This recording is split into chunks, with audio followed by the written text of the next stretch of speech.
So what are some of the key aspects of this framework that I really want to pull out today? Well, as opposed to that tangible, the 1972 World Heritage Convention, with the 2003 convention, states, parties, national governments hold the most power.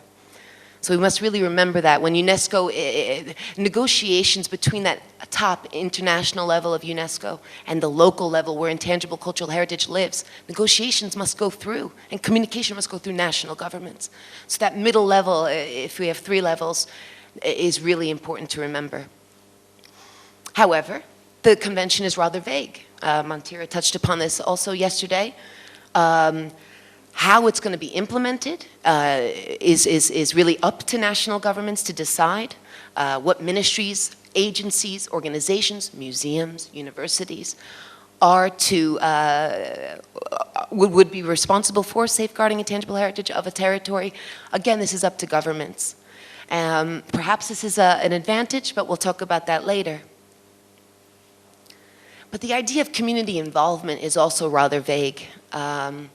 While Montira said that the convention gives a lot of power to the local level and practitioners of intangible heritage, that can be questioned.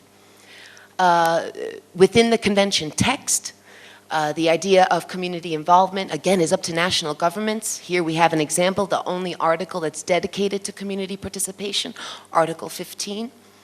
And it states, each state party shall endeavor to ensure the widest possible participation of communities, groups, and where appropriate, individuals that create, maintain, and transmit such heritage, and so forth. What's really important to highlight here is that it's vague. Shall endeavor to ensure the widest possible participation. To what extent are communities going to be involved? Who decides? Again, it's a national government decision. So really, is there power at the local level? Can be questioned. So at this point, just some guiding questions. What are the limitations of this current framework we need to start thinking about, particularly the concept of intangible heritage? Can this framework safeguard intangible cultural heritage effectively? So effectiveness is a real key idea. What is effectiveness? And how do we determine that? And are we going to transform intangible heritage, or are we really going to help it survive? And later, again, I'll talk about some benefits and strengths, just throwing that in there since I'm going to be critiquing a lot. So now let's move on to some precursors of this concept. Again, the term is new, but the idea of cultural practices and beliefs and knowledge and skills is not. So we know the definition by now, I hope, of intangible heritage. And the main domains or examples of this type of heritage that UNESCO puts forward: oral traditions and expressions, performing arts, social practices, rituals and festive events, knowledge and practices concerning nature and the universe, traditional craftsmanship. So this idea of categorizing and creating these groups of cultural diversity is really nothing new. If we go back to early anthropological and folklore studies from the mid-19th century to early 20th century, there were other terms that were used to categorize human cultural behavior, beliefs. Terms such as cultural traits, trait complexes, so we have families of traits that are related to each other. This idea of survivals, so these traditions and beliefs that have been deemed older and outmoded at the present time, but yet somehow have survived, and therefore they provide clues of time before, almost like fossils in geology. And anthropological studies in particular mainly focused on exotic, far-off cultures and peoples, generally outside of Europe. And folklore studies at the beginning focused on lower classes, peasants, classes of Europe, again because of these survivalist idea of these old traditions that don't exist anymore in the higher classes. So let's look at them to understand our past as human beings universally. So these terms really were used as measuring blocks, so whittling down diversity to more general categories. And they were used to compare and contrast different cultures, groups, to find similarities. So in a way, we're diminishing diversity. And some have argued that this idea, these aims of early anthropological and folklore studies, that legacy still exists in the intangible cultural heritage concept. One example is I'll just briefly go through this, early anthropologist Whistler. He's also the curator of the Museum of Natural History in New York. 1923, he put forth this universal culture pattern, so all cultures have this pattern, have these categories of cultural behaviors. There are 9. One is missing at the end, obviously. All right, so speech, material traits, art, mythology, religious practices, family and social systems, property, government, and the one that's missing is war. It's also a category of cultural behavior and beliefs, strategy, warfare, etc.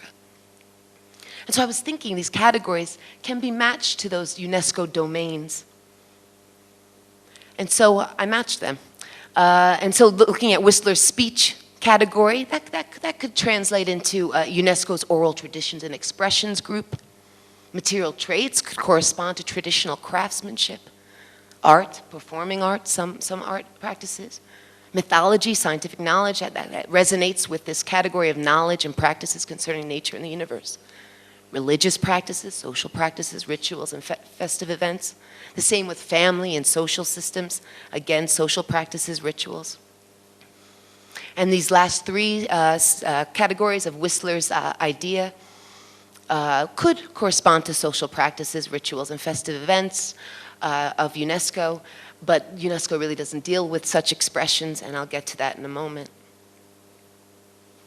So my main point here is that we're going from specific, nuanced, local expressions, and we're whittling them down to more general categories. So in effect, we're diminishing diversity, we're diminishing specificity, and moving towards more general. We're moving also towards diversity to universality.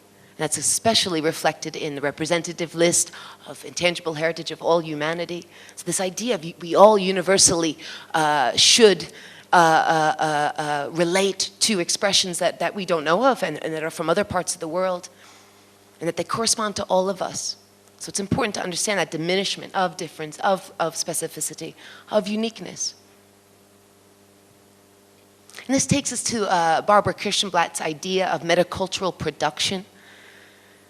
And she argues that heritage, the heritage enterprise in general, is just the creation of registers, groups, selections, lists.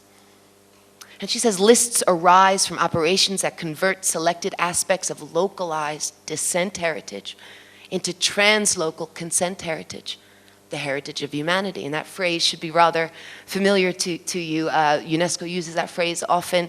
Again, it's at the title of the representative list. It's the heritage of everyone. And Hafstein has also argued that really intangible cultural heritage, this term, this concept, is just a seal of approval. It's a label we apply to those that have been selected, those expressions and beliefs. It's a label placed upon selected cultural practices so that they become intangible cultural heritage. So they become something. That's the metacultural movement. And Kirschenblatt-Gimblett also notes that world heritage in general, however intangible cultural heritage specifically, is first and foremost a list, a selection, a group. Everything on the list, whatever its previous context and previous values, significance, meanings, is now placed in relationship with other masterpieces or those that are selected. And so the context for these new selected, these heritage items or representations of heritage, the context is just being in relation to others that have been selected. And that's the essence of metacultural production and valorizing heritage practices. New values are added.